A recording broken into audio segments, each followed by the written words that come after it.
What happens in the sky affects life down here on Earth. The celestial compass shows you how and guides your way with astrology you can use from professional astrologer Kathy Beal.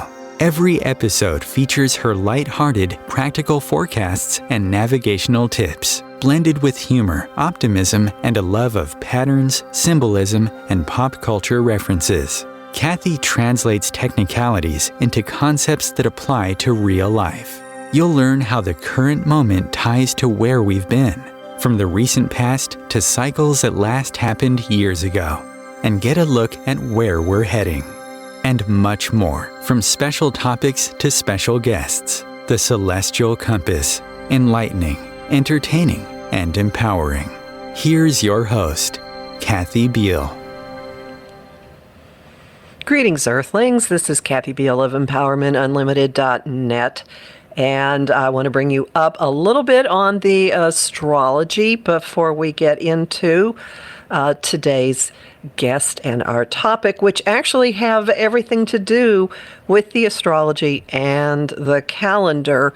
This show is airing during the week of Thanksgiving in the United States, and the remaining days in November astrologically fit in very well with that. We have the sky is lightening up. There's the sensation that you can move around and get things. A majority of planets are in mutable signs as opposed to the fixed signs that have been keeping us kind of in place with the eclipses.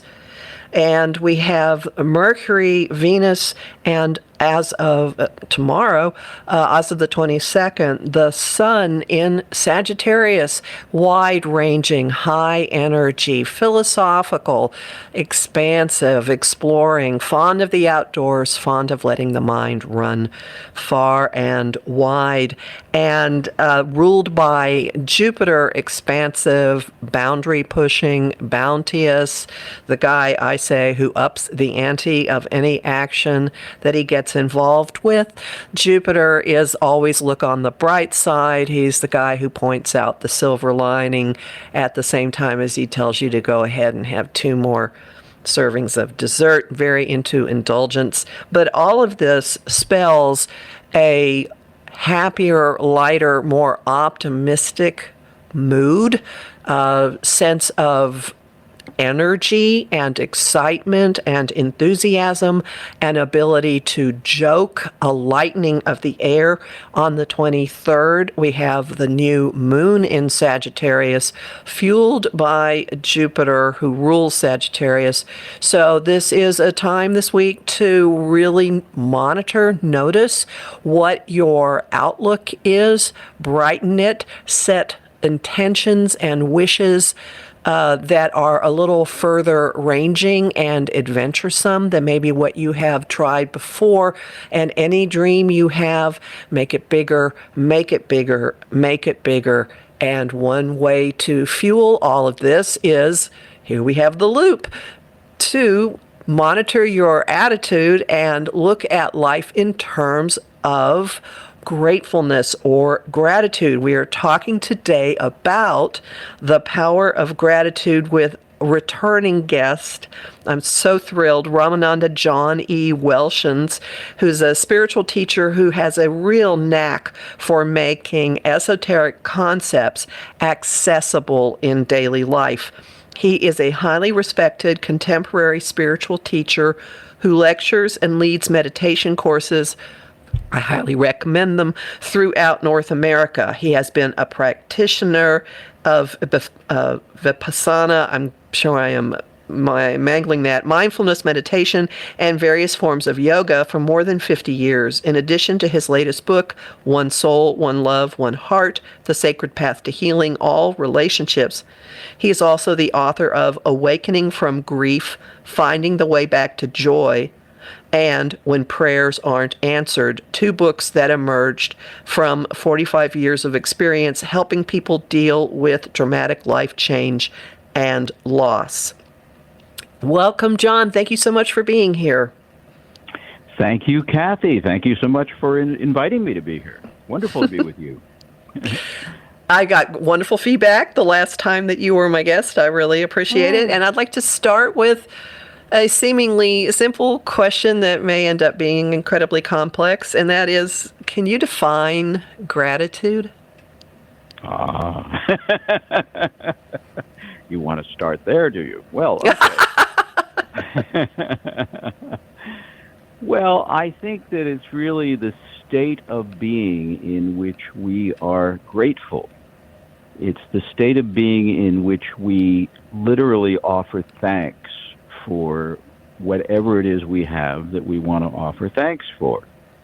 And it's important, I think, spiritually, because we tend to live in we live in a culture that tends to be very outwardly focused, and we're what in psychology is known as other directed, and that means we're looking outside ourselves for approval and acceptance and fulfillment.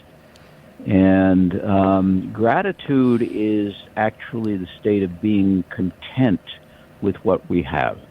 And that doesn't mean that we become complacent or that we don't have goals and dreams and things like that, but we can get too focused on what we don't have and lose sight of all the amazing things we do have.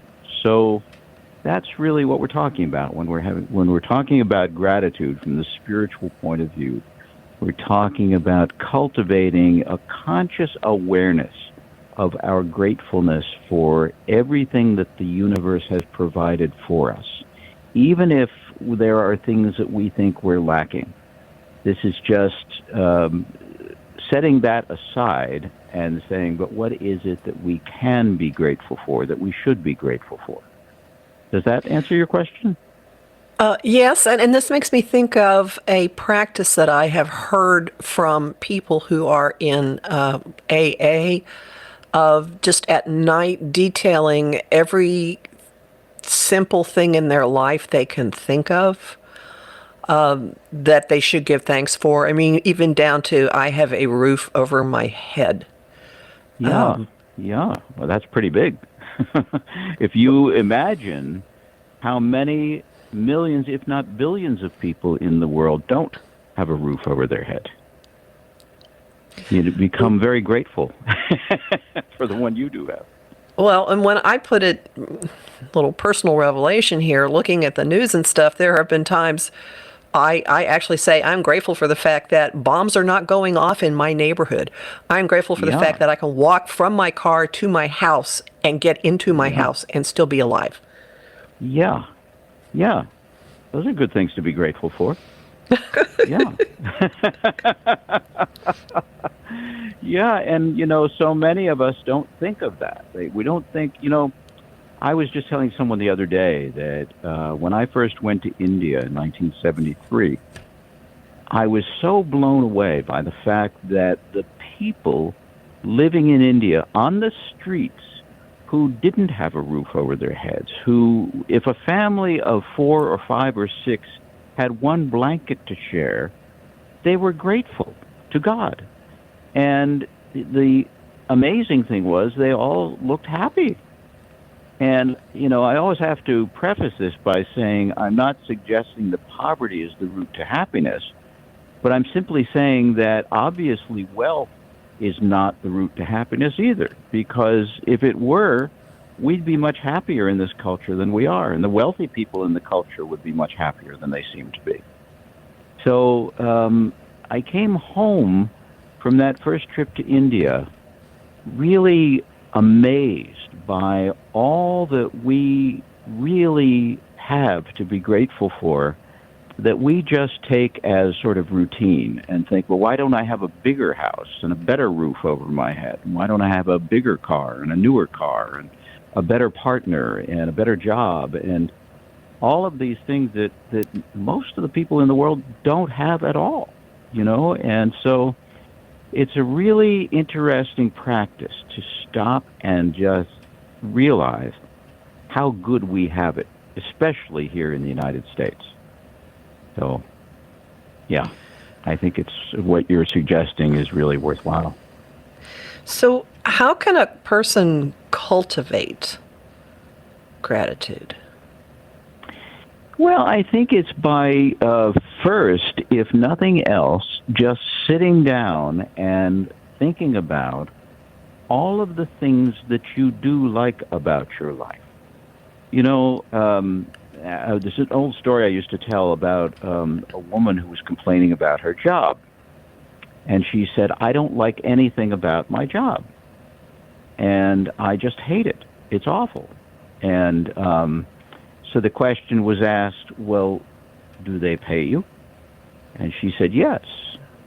The question is, you don't like that? you know? And then is there anything else about your job that you do like? Well, it started to come out that there were a number of things that she liked. She got paid a higher wage than most people in similar jobs. She had a private parking space right near the building, that we didn't have to walk in the rain to get inside. And there were some people there that she did like. And, they had a liberal vacation schedule and bonus plans and things like that. And pretty soon, this woman who hated her job had listed over 25 things about her job that she liked. So it's really an exercise like that to stop and think, I don't like where I live, but there's a roof over my head. Or, I don't like where I live, but I have heat, in the winter. I don't like where I live, but there's a beautiful tree outside my window. You just stop and start to look more carefully and see that a lot of our discontent in life is just our mindset. And if we just stop and look and pay attention, we start to see, wow, there's all this amazing stuff around us.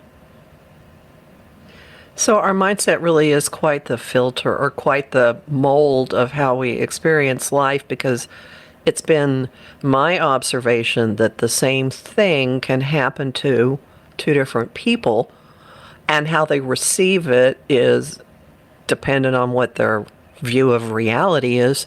It might be horrible to one person and just fine to the other. Yeah, sure. Exactly.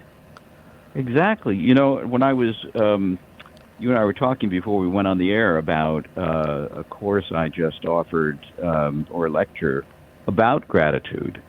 And I was researching quotations about gratitude from spiritual teachers and famous people. And I came across this quote in one of Jack Kornfield's books. He's one of the great teachers of vipassana meditation and mindfulness. And he said this. He studied in India. He was a monk for a couple of years in the early 1970s. Now he's, a famous meditation teacher here in the United States. But this is a quote from one of his early books. It says, in certain temples that I've been to, there's actually a prayer that you make asking for difficulties. And the prayer is this: may I be given the appropriate difficulties so that my heart can truly open with compassion. And I was talking to another friend recently who was going through surgery for cancer. And she said, the one thing about this is that it's made me so much more empathetic and compassionate toward the millions and millions and millions of people who have been going through this, and I haven't really noticed. I wasn't even grateful that I wasn't going through it. And now that I'm going through it, I'm grateful for the opportunity to cultivate compassion. And, when I was writing the book, When Prayers Aren't Answered, I really started to see that most people, looking back on their lives, will say that the greatest difficulties they've experienced were actually the greatest times of growth. They were the times when they learned, I'm much more resourceful than I thought I was. I have much greater inner strength than I thought I have. I have wisdom. I have compassion. I have intuition. And all these things are the things that we learn when we're going through a difficult time. We don't necessarily cultivate those qualities when everything is hunky-dory, So there's a great benefit, not that we would necessarily ask for difficulties as this, Buddhist monastery encourage people to do, but you could, if you realize that maybe you need to grow and deepen your consciousness a bit. Don't be so put off by the fact that you've gone through some difficulties in life. They probably have helped to make you a better person. I would say that the lockdown offered that opportunity to a lot of people because we took for granted running out to a restaurant, going to do this, hanging out with friends, being with big groups of people. And that may be subsiding some now, but I did notice initially as normalizing started to roll out, being really aware of, I wasn't able to do this. And now I can. Yeah. Right. So that's something I would throw out to listeners to think about. Yeah, in all honesty, I thought of that as such a blessing that was offered to our culture. Not in this, not people getting sick and dying, but the fact that our regular, or what we would call normal lifestyle, was completely interrupted. It was which I'm going to do at this moment to you, unfortunately, because we've hit the first break. You said the magic word. Everyone hang out. We'll be back really soon.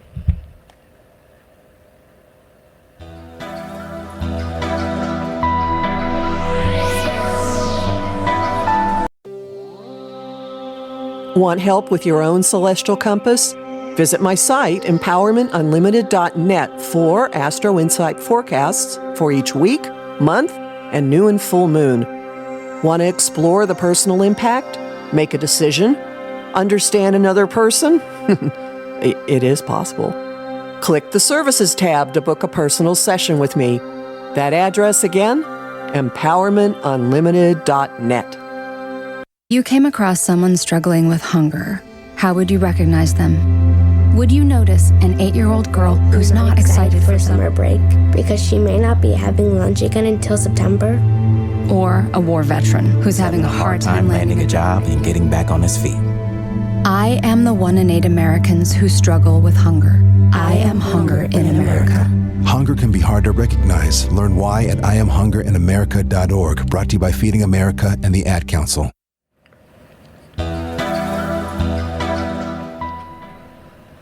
Welcome back to Celestial Compass. I'm talking about gratitude today with Ramananda John E. Welshons. And just before the break, John, you were talking about a benefit that you saw in the lockdown that was part of the pandemic. Yeah, and what I saw as a meditation teacher was the opportunity for us to take it as an enforced retreat. In other words, we know from practicing meditation for so many years that it's really difficult to cultivate a meditation practice and to experience the benefits that meditation can offer if we only do it, once a week or once a month, or, we just think about doing it. Instead, some of the greatest progress you make in meditation is when you take a break from your regular routine and go on a weekend course or a week-long course or a month-long course or whatever you can arrange. But to take a break from the external world and your daily life and just focus for a period of time on going within. And I thought this is a perfect opportunity for people in the United States of America and around the world, really, to do that, to just be quiet, and I noticed right away how the environment seemed to support that. First of all, how quiet it was when there were no trucks on the roads and no planes in the skies. Now, I know the mind will immediately say, well, no trucks on the road would mean there was no food in the stores and things like that, which we experienced for a little while. But I thought it was really useful for us to experience that in order to cultivate gratitude, in order to realize how much we have that we just take for granted. And maybe our state of happiness in life would be enhanced by cultivating gratitude for the many things that we just have always taken for granted. You know, it isn't this way in much of the world. One of the practices I've done for many years is when I encounter people who are obviously from other countries, I ask them what brought them here and what was the greatest surprise that they got.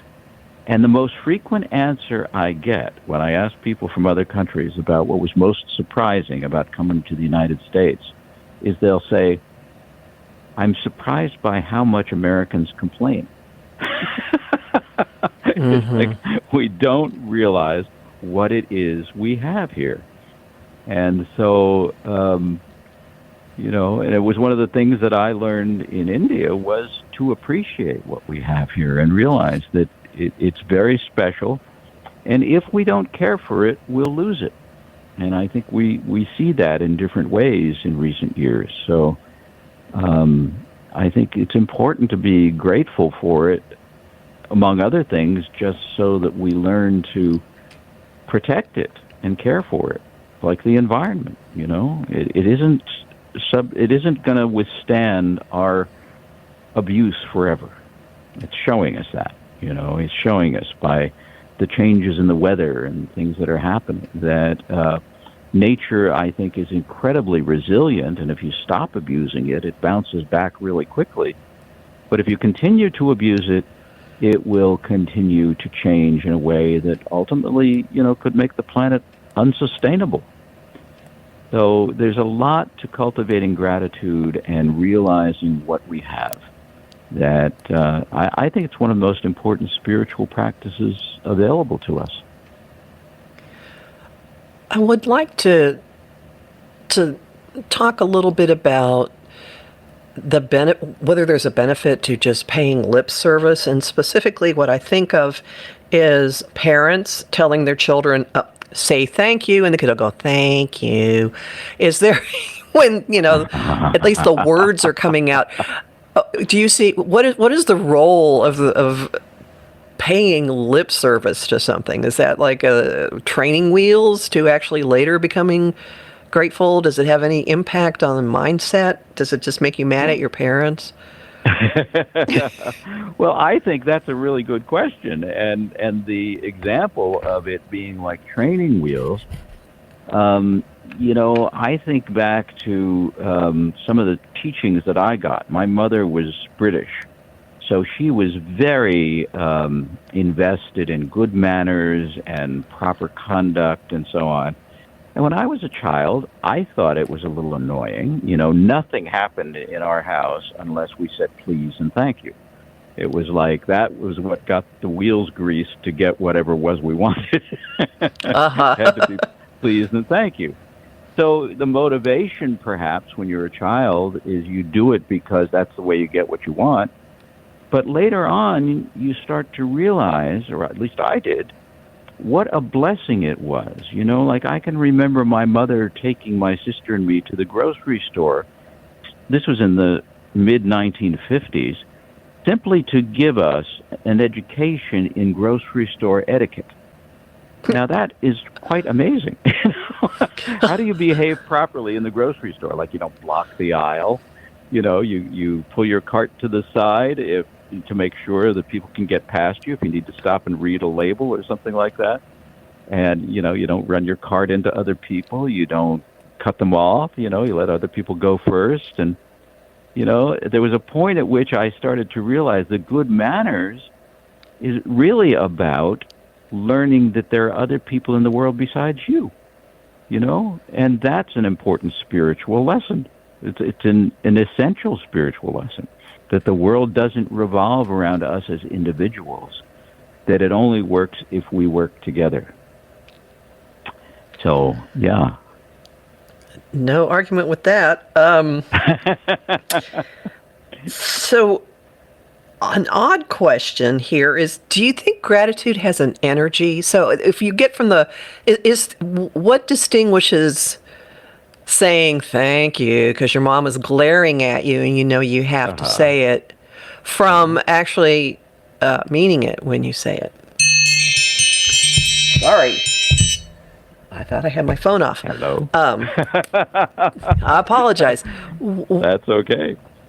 So what what distinguishes it, or what's the dividing line, or?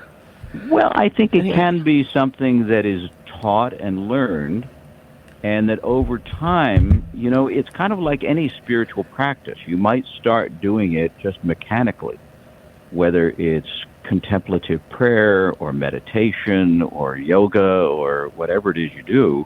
It might just be mechanical at first. But the interesting thing about it is that each of the practices, as you suggested, does have a vibration to it. And if you continue to do it, you start to see that you feel better when you do the sort of practices that the great spiritual traditions have prescribed for us. You just feel better. It just makes life more fun. It's like love is more fun. Kindness is more fun. Gratitude is more fun. And I just came across a couple of really nice quotes. This one's from Thich Nhat Hanh. He says, "Sometimes your joy is the source of your smile, but sometimes your smile can be the source of your joy." And David Stendhal Rast says, "Love wholeheartedly, be surprised, give thanks and praise. Then you will discover the fullness of your life. It is not joy that makes us grateful. It is gratitude that makes us joyful." So I think, it's anything that we learn can be difficult and mechanical at first. That doesn't mean it's not worth learning. And if we see the end result of, for instance, political leaders who are celebrating unkindness and crudeness and violence and, greed, and you see how ugly that is. It's really just ugly. And it doesn't create a better society for us to live in. So I think it's really worthwhile to look at these practices, to teach them to our children, to help our children understand what they have that much of the rest of the world doesn't have, and to cultivate gratitude for that. I think that's a worthwhile teaching. The description of joy that you had just there brings to mind, to me, the Christmas morning when Scrooge awakens and he realizes he's still alive after having been taken all over reality or whatever by the three ghosts. And in some portrayals of the story, he's just running around, kicking his heels and like ecstatically happy because he's been given a second chance. That's that's the level of embodiment of the energy that I'm seeing, kind of an extreme, but I think that's what you're talking about. Yeah. Well, and you mentioned AA a little while back. The experience that people have, I'm familiar with because both of my parents were alcoholics. And I saw that the only time that they were happy was when they were in AA and they were sober. And was it a struggle for them to get sober? Absolutely. But the gratitude that they felt ultimately was extraordinary. And that whole program, the 12-step program, is such an incredible roadmap for finding your way back to joy, which happens to be the subtitle of my book, Awakening from Grief. But, there are these roadmaps for finding the way back to joy. And that is, in the case of AA, it's making amends. It's, apologizing for things that you've done and ways that you hurt other people, acknowledging them and recognizing them. but realizing that also you have this incredible spiritual dimension that can come out if you stop suppressing it with alcohol, or drugs, or shopping, or whatever it is we do to take our attention off the true inner state that we have, which is, in Buddhism known as our true nature. In Christianity, you could call it Christ consciousness. In Hinduism and yoga, samadhi. It's that which is true, the real character of our being, which is inherently going to suffer and be unhappy if we're not acknowledging it. So, gratitude and making amends and things like that are all roadmaps or routes to finding your way home to joy.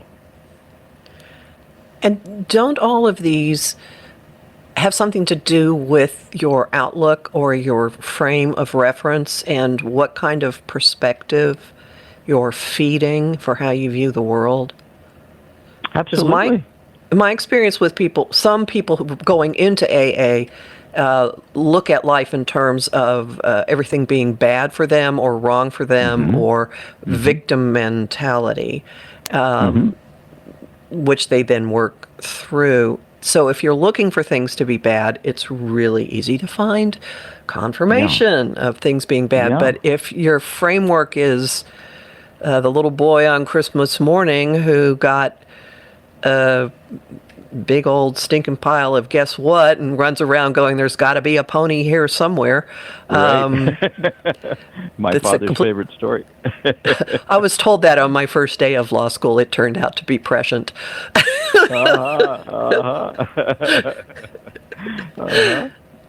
Yeah. So, but the concept of mindset and what you're feeding for your mindset.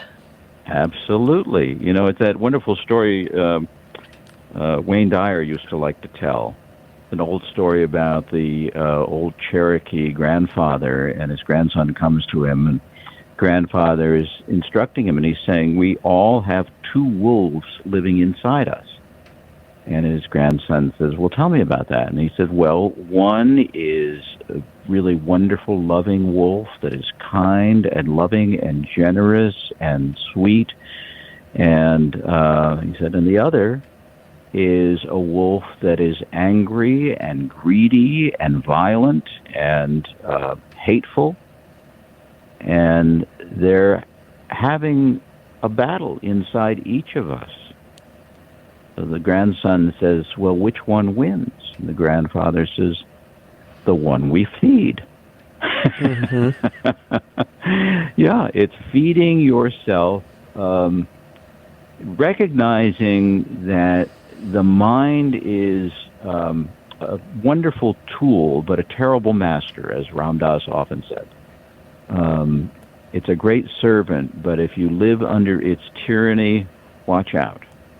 And I think it's true that most people, referencing AA again, but it's, I think most people who are struggling in any way in life and need therapy or some external guidance for a while are feeling victimized. They're feeling oppressed. They're feeling like they've been singled out for suffering. Just the other day, I was working with a couple whose 21-year-old daughter died suddenly at college from a congenital problem that she had that they knew about, but the medical people had thought that the daughter would live a long and, normal life. And then she just suddenly died. And there's that moment when a parent would naturally feel, why would this happen to me? How could the universe do such a cruel thing? And interestingly enough, one of the great techniques for healing in that case, or in most any case, but especially dealing with the loss of someone we love, or especially a child, is to recognize that we're not alone. That there are millions and millions of millions, I keep saying that, but it's true, that there are millions of people on Earth who have experienced this same loss, this same grief. It's unique to you, but it's also not unique to you in terms of the fact that many parents have lost children. And so one of the ways to begin to heal that is to start to recognize that you're part of a community of people who are grieving in that way. Even if you don't know anybody else at the moment, you can reach out and find them. So the mindset is so important in how we ultimately find happiness in life, or if we do find happiness. If we're always feeling like, of course, everything goes wrong for me, it's all terrible, that's the way it will appear. And if we're like the little boy who gets the pile of manure and says, there must be a pony somewhere, that's a whole different way of looking at life. And that's something we can cultivate. And with that, we're going to take our second break. And hang on, everybody. We'll be back very shortly.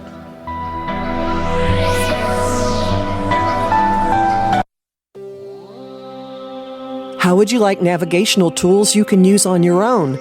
Visit my site, empowermentunlimited.net, and click the Shop tab. There you'll find lots of talks and guides explaining the big influences at work now, like Saturn in Aquarius and Uranus in Taurus. You'll also find a variety of guided visualizations for relaxing, clearing your energy, or getting to know planetary archetypes. That address again, empowermentunlimited.net. If I could be you, and you could be me, for just 1 hour, if you could find a way to get inside each other's mind, walk a mile in my shoes. Walk a mile in my shoes. Walk a mile in my shoes. We've all felt left out. And for some, that feeling lasts more than a moment. We can change that. Learn how at belongingbeginswithus.org. Brought to you by the Ad Council. Walk a mile in my shoes.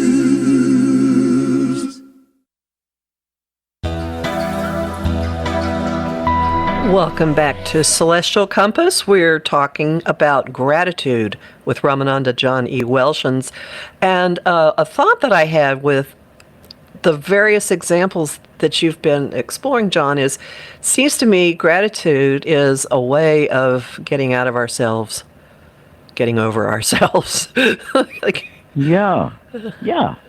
And also, like, what was mentioned in that commercial, to walk a mile in somebody else's shoes, that is a really useful spiritual practice. Cultivating empathy, cultivating gratitude. If you cultivate empathy and you start to feel, to allow yourself to feel what other people are feeling, and that's a natural instinct that we have that's often we're trained to not feel it.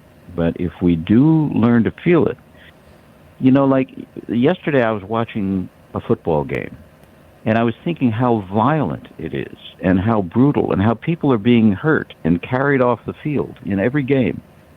And, a part of me likes football, but I think this is training us as a culture to see suffering as entertainment, to see violence as entertainment. And football's the least of it. The movies that we put out and watch enthusiastically are, kind of astounding. And those are all ways of overriding our natural instinct for compassion. And without compassion, it's hard to have gratitude because we're not going to recognize how good we have it. We're always going to think that we need something more. And looking for fulfillment outside ourselves is like pursuing a mirage. And the way the culture trains us to do it, like you could never have enough money to be fulfilled. Or here's an interesting one. You could never get angry enough to become happy. It just doesn't go there. It's a path to a different experience. You want to be happy? You cultivate empathy, you cultivate compassion, you cultivate generosity. I'm fascinated that I've known a lot of really wealthy people in my life and only a small handful who are actually happy. And the ones that I know who are happy, I ask them, what is it about your life that makes you happy? They always say the same thing. They say, helping other people, giving money away. Well, that's fascinating. So you start out by thinking, I'll be happy if I can amass a fortune, and then you realize that maybe I can only be happy if I give it away. It's interesting to see that. And, Bill Gates and Warren Buffett and now, what's his name at Amazon, Jeff Bezos, have all said, I'm going to give my fortune away. Why? Because maybe they're realizing that it didn't make them happy. And that helping other people would, that compassion and generosity would. Fascinating. Well, it does have this concept of mindset, I think, is a really, really important one. And there are little platitudes that people throw around. One I often am guilty of is form follows thought. So, the way you think about something it creates the actuality of your experience. I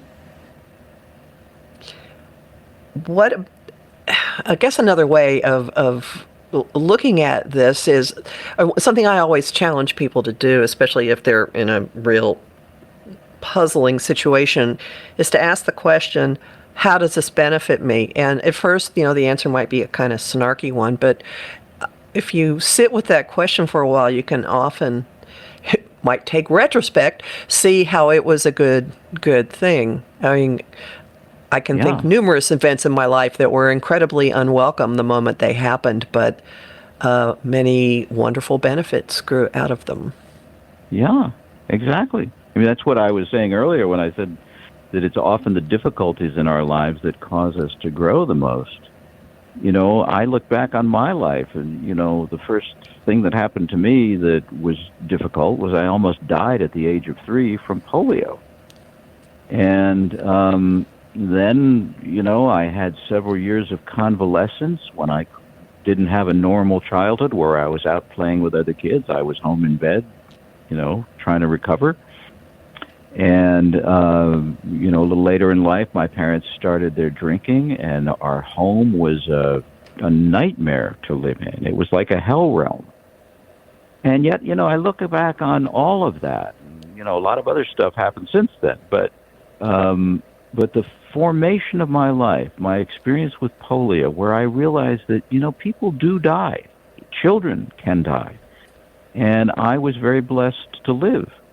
And my parents' alcoholism, I finally learned to look at that as if they were sacrificing their own happiness so that I could see very clearly what I didn't want to become when I became an adult. It's fascinating, And it's also really attuned you to all kinds of experiences that people go through. Yeah, exactly. Yeah, because it taught me empathy. It taught me empathy for people who have parents who are struggling with addiction. And, then by, default, I'm also feeling what parents must feel like when they're struggling with children who are struggling with addiction. That's a horrible situation for a parent to go through. And, it's hard to see where the growth might be, but it's there. It's there if you really look and work with it, and it's sometimes just surrendering to the devastating sadness and the fact that you can't control it. And yet, it's fascinating. Your work in astrology, one of the things that saved me as a child is I used to lay on the front lawn at our house in New Jersey, and I'd look up at the stars at night. And I would contemplate the universe being infinite. And my parents would be in the house, like 50 feet away, screaming at each other. And I'd be looking up with tears coming out of my eyes because the universe was infinite. And I'm thinking, I can't comprehend this. And yet I see all these planets, and they're all right where they're supposed to be. And it's all very orderly, And, so that you can use astrology to predict where the planets are going to be and what the influencers are going to be, hundreds of years in the future. It's amazing. How does that happen? I don't know. And yet, they're visually mesmerizing just as well. I mean, what child doesn't like to just stare up at the sky? Exactly. Yeah, and things like, you're looking at some of the stars that burned out hundreds of years ago, and their light is just getting to Earth now. That's fascinating. But I love the fact that they're all right where they're supposed to be. That just fascinates me. Meher Baba, who was a great Indian spiritual teacher, used the force of gravity as a way of explaining the power of love in the universe. And he said, it's really like the fact that the planets all relate to each other through this magnetic force is like, you could literally say the planets love each other, and the universe is an expression of love because it all hangs together in such an orderly way.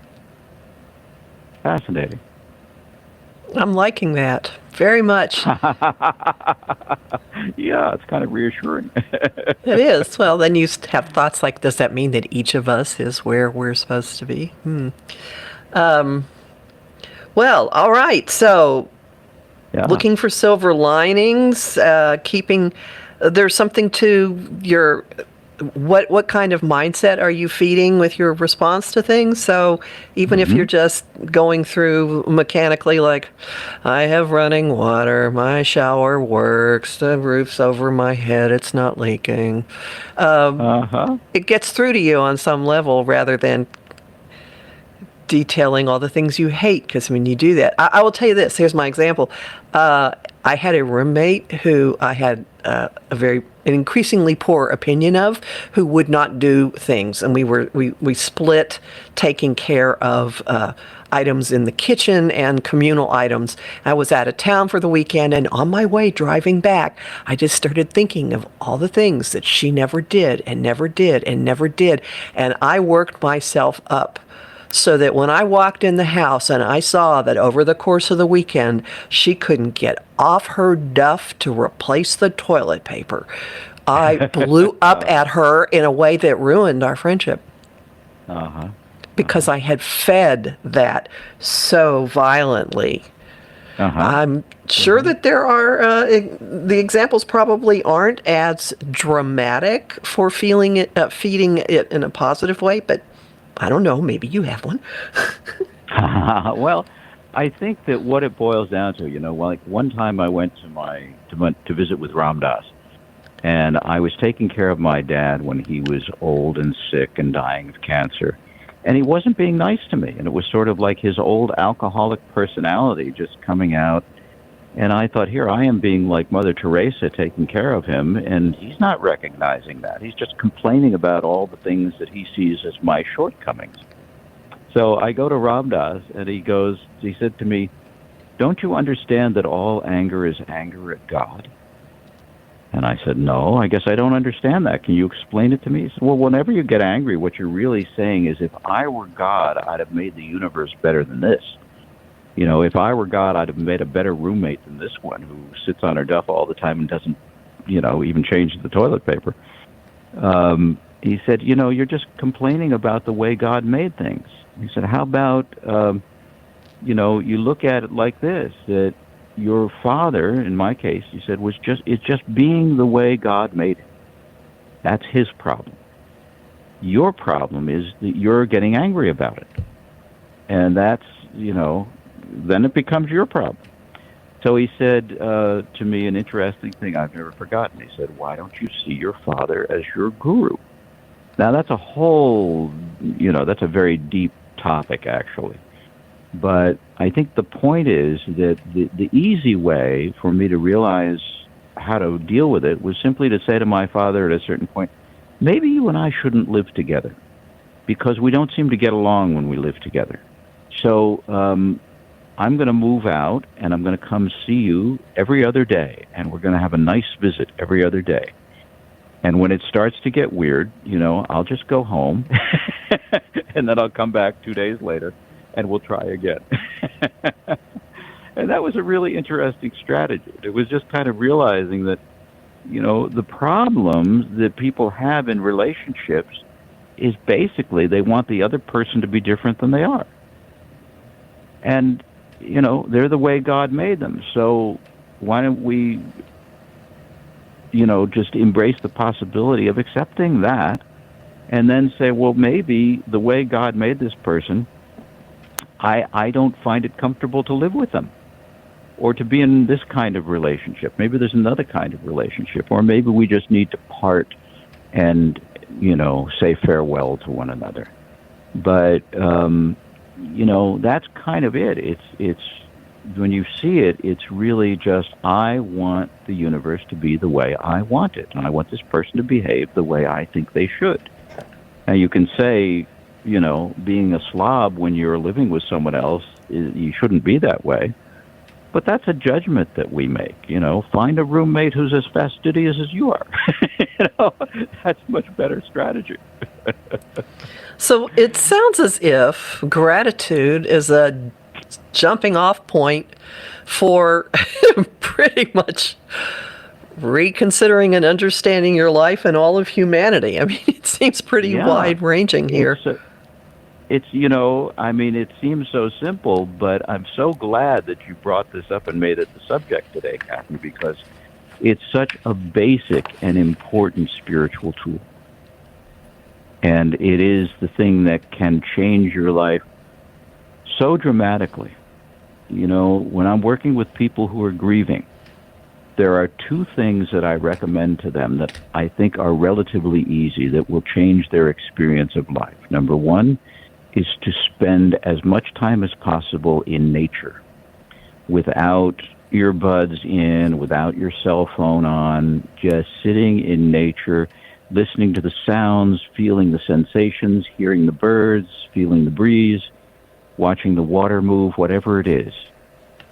Just tuning to nature. And the other one is cultivating gratitude.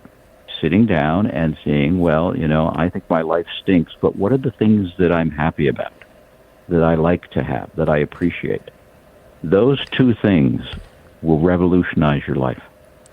And with that, unfortunately, our time is running out. Would you tell people where they can find you online? Online, the address is onesoulonelove.com. That's all spelled out. ONESOUL, ONESOUL,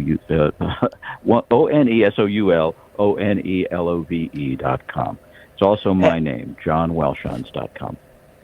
Oh, great. Okay. Well, I thank you so much for taking the time to talk with us. It's always it seems very comforting when you're here. Oh, I feel comforted by you, too. Oh, well, thank you. It's a comfort fest. Yeah. All right. You're a great host. Well, thank you. And thank you for being here. And thank you, everybody, for listening. And again, you can find my forecasts at omtimes.com and also at my site, empowermentunlimited.net. You can read all about the mindset adjustments that we have coming up and that are possible with this wonderful burst of energy in Sagittarius. So thank you to everybody, and we'll talk again in a couple of weeks.